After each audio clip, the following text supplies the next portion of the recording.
Hello everyone, তনয়ার পাকশালাতে সবাইকে স্বাগত জানাই। যারা ফার্স্ট টাইম চ্যানেলটা ভিজিট করছো তাদের কাছে অনুরোধ রইল চ্যানেলটা সাবস্ক্রাইব করো, পাশে থাকা বেল আইকনটি প্রেস করো যাতে নতুন নোটিফিকেশান তোমাদের সামনে চলে আসে।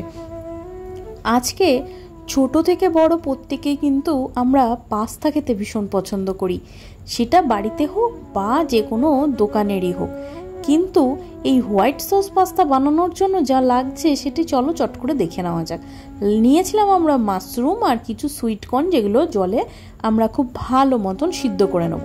মাশরুমগুলোকে খুব ভালো মতন ধুয়ে এইভাবে 4 টুকরো মতন কেটে নিয়েছি। মাশরুম দিলে কিন্তু বেশ খেতে ভালোই লাগে। নিয়েছিলাম বোনলেস চিকেন, আর এইদিকে দেখো আমাদের যে সুইট কর্নগুলো ছিল সেগুলোকেও কিন্তু আমরা এইভাবে সিদ্ধ করে জল ঝরাতে রেখে দিয়েছি। কিছু ক্যাপসিকামও টুকরো করে নিয়েছি। এবার কড়ার মধ্যে দিয়ে দেওয়া হলো পরিমাণ মতন সাদা তেল। এখানে দেখো পেঁয়াজ, ক্যাপসিকাম, রসুন কুচি, লঙ্কা কুচি, অরিগানো, চিলি ফ্লেক্স, আর যদি তোমাদের কাছে কোনো মিক্স হাফ থাকে তাহলে তোমরা সেগুলো অ্যাড করতে পারো। এদিকে দেখো তেল খুব ভালো মতন গরম হয়ে গেলে তেলের মধ্যে কিছু কুচিয়ে নেওয়া রসুন, কিছু কুচিয়ে নেওয়া কাঁচা লঙ্কা, সেটা তোমরা চাইলে স্কিপ করতে পারো, আর কিছু এইভাবে কিন্তু বড় বড় করে চপ করে কেটে রাখা পেঁয়াজ দিয়ে দিতে হবে। পেঁয়াজটা একটু হালকা গোল্ডেন ব্রাউন কালার ধরলে দিয়ে দিতে হবে কিছু বক্স বক্স করে কেটে রাখা ক্যাপসিকাম এবং বেল পেপার, যেটাই বলো না কেন সমস্তটা তোমরা তোমাদের পছন্দ মতন দিও। তোমরা যদি চাও এখানে বাঁধাকপি দেয় না, বাট যদি চাও দিতে পারো, আদারওয়াইজ তোমরা গাজরও অ্যাড করতে পারো। এখানে দেখো দেওয়া হয়েছিল সেই কেটে রাখা মাশরুমগুলো।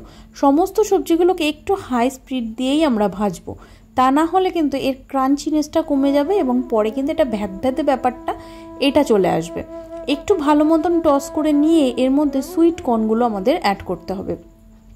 আজকের এই তনয়ার পাকশালাতে শেফ কিন্তু আমার মা নয়, আমার বোন। সে কিন্তু ভীষণ সুন্দর এই চাইনিজ জিনিসগুলোকে রান্না করতে পারে। মাঝে মাঝে তোমাদের সামনে ভিডিওগুলো নিয়ে আসবো। চলো, দেওয়া হলো পরিমাণ মতো নুন, সামান্য একটুখানি নুন দিয়ে ভালো মতন এগুলোকে টস করে নিয়ে এবার কিন্তু একটু মাঝখান থেকে সমস্ত সবজি সরিয়ে নিয়ে এইভাবে কিন্তু চিকেনগুলোকে আমাদের দিয়ে দিতে হবে।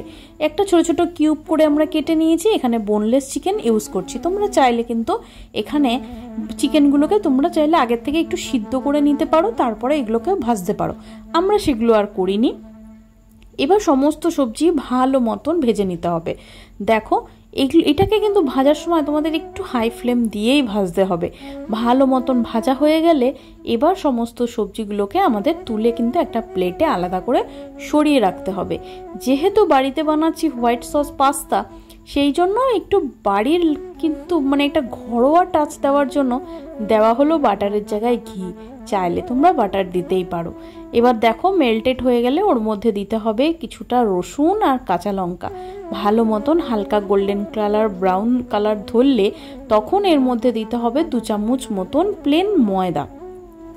ময়দাটা যাতে বার্ন না হয়ে যায়, জ্বলে না যায়, তার জন্য কিন্তু আমাদের একদম নিভা আছে এটাকে খুব ভালো মতন কিন্তু আমাদের একটু ভালো করে ভেজে নিতে হবে। দেখো ময়দা যখন খুব সুন্দর একটা হালকা কালার ধরবে, এর থেকে একটা ভাজা ভাজা গন্ধ ছাড়বে, তখন এর মধ্যে আমাদের নর্মাল রুম টেম্পারেচারে থাকা দুধ অ্যাড করতে হবে। খুব বেশি ময়দা কিন্তু এখানে অ্যাড করা চলবে না। খুব বেশি ময়দা দিলে কিন্তু একটা ময়দার ভটকা গন্ধ ছাড়বে এবং পরে কিন্তু সেটা একটা লোদ লোদ পরিমাণ তৈরি করবে। সেইটার দিকে মাথায় রেখেই কিন্তু তোমাদের এটা করতে হবে। এবার তোমাদের দেখতে হবে যে পাস্তা কতটা কোয়ান্টিটিতে আছে তার উপর নির্ভর করবে। দুধটা দিয়ে কিন্তু খুব ভালো মতন মিশাতে হবে। দেওয়া হলো পরিমাণ মতো নুন, যাতে দুধ আর ময়দার মধ্যে কোনো রকম লাম্পস না থাকে, কোনো রকম দলা পাকিয়েও না যায়। দেখো সামান্য একটু চিনি দিয়ে হ্যান্ড ব্লেন্ডার বা তোমাদের কাছে যদি ইলেকট্রিক ব্লেন্ডার থাকে সেটাকে দিয়েও কিন্তু এইভাবে করতে পারো, অবশ্যই কড়াই বাঁচিয়ে। এবার দেখো ভালো মতন মিশে গেলে তার মধ্যে দিতে হবে পরিমাণ মতন চিলি ফ্লেক্স, কিছু পরিমাণে অরিগানো, আর যদি মিক্স আপ থাকে দিতে পারো। তোমরা কিন্তু এটা যদি বাইরে বানিয়ে খেতে যাও তাহলে কিন্তু বাইরে অনেকটাই প্রাইস চলে আসে, কিন্তু ঘরোয়া কিছু জিনিস দিয়ে এইভাবে বানানো যেতেই পারে। জানি এখন তোমরা অনেকেই হয়তো জানো, কিন্তু আমার চ্যানেলে তো নতুন, তাই তোমরা একবার এটি দেখো আর এইভাবে বানিয়ে খেয়ে দেখো। ঘরে অনেক সময় আমাদের চিজ থাকে না, তাই বলে কি হোয়াইট সস পাস্তা বানাবো না, তার জন্য এটাকে একটু অন্যরকম করার জন্য দেওয়া হয়েছিল 10 টাকা দামের আমুলিয়া দিয়ে এটাকে এবার ভালো মতন মেশাতে হবে। এই আমুলিয়া দিলে কিন্তু একটা বেশ ক্রিমিনেস আসে। দেখো এদিকে সাইডে বাটিতে জল গরম করতে বসিয়ে দেওয়া হয়েছিল, যার মধ্যে সামান্য একটু তেল দেওয়া হয়েছিল। জল খুব ভালো গরম হলে আমাদের কিন্তু পাস্তাগুলোকে দিয়ে ফুটিয়ে সিদ্ধ করে নিতে হবে। এর মধ্যে দেওয়া হয়েছিল সেই সুযোগেই কিছুটা গোলমরিচের গুঁড়ো। ঝালটা যে যেরকম পছন্দ করো সে সেই অনুযায়ী দিও। সমস্ত সবজি যেগুলোকে আমরা ভেজে তুলে রেখেছিলাম সেই সমস্ত সবজি কিন্তু এখানে আমরা অ্যাড করলাম। আমরা আজকে হোয়াইট সস পাস্তাতে চিজ অ্যাড করব না, যেহেতু গুঁড়ো দুধ দিলাম সেহেতু এখানে কিন্তু একটা বেশ ক্রিমিনেস অলরেডি তৈরি হয়েছে। চলো, এদিকে পাস্তাও ভালো মতন সিদ্ধ হয়ে গেছে, জল ঝরিয়ে ডাইরেক্ট এর মধ্যে আমরা অ্যাড করছি। এবার এটাকে কিন্তু আমাদের খুব ভালো করে মিশিয়ে নিতে হবে। দেখো খুব ভালো করে কিন্তু এদিক ওদিক করে আমাদের এটাকে মিশিয়ে নেব। খেতে ভীষণ ভালো হয়। তোমরা এই সময় চাইলে কিন্তু প্রসেস চিজ বা যে কোনো মরজরেলা চিজ যেটাই বলো না কেন, যেটা তোমরা খেতে বেশি প্রেফার করো সেটা এই সময় অ্যাড করে দিও। আমাদের রান্নাটি একদম হয়ে গিয়েছে। ওপর থেকে দিয়ে দেওয়া হলো পরিমাণ মতন গোলমরিচের গুঁড়ো, সামান্য একটুখানি অরিগ্যানো আর কিছুটা দেওয়া হলো চিলি ফ্লেক্স। এই সমস্ত কিছু দিয়ে কিন্তু কিছুক্ষণ স্ট্যান্ডিং টাইমে রাখলেই তৈরি হয়ে যাবে হোয়াইট সস পাস্তা।